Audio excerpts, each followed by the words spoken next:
Hello guys, magkuha taog kakao.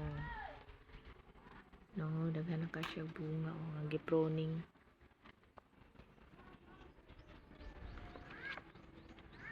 So, at least makakaon na pud ta no.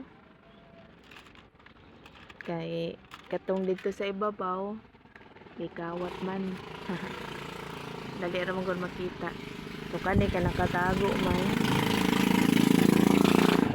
Wala nga makakaon jud ta ani no.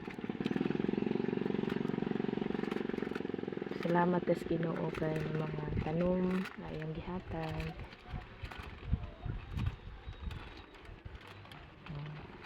Kani siya liso ni siya niya murag year 2022 mas rin ko ni siya na tanom or kanang turok ra gini siya diri kay ako ra man gilabay kay giabono nako sa atsal.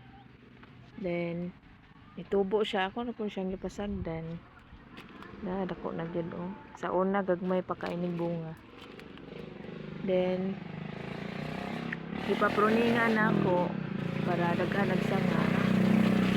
So far daghan na kayo siya bunga. Bunga pa gid na sa ubos. Inana ang kakao. Kuha na siya sa ihang lawas. Same sa nangka.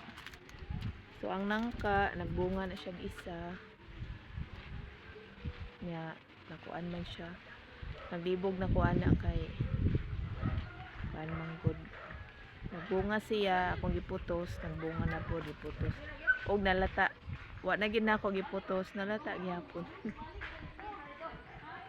So latulat lang tano ka namuwak na pud na siya.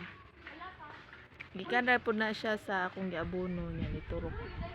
So kapasagdan lang nako no. So ana ga kung dako pa lang kog area na daghan pud kay tana mga fruit bearing trees.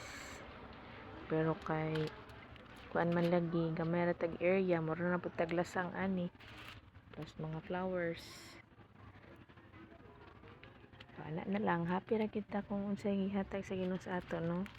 Then mag-dream ta para i-bless po ta sa Ginoo. Maning kamot ta, no? Thank you for watching. Happy planting. Bye-bye.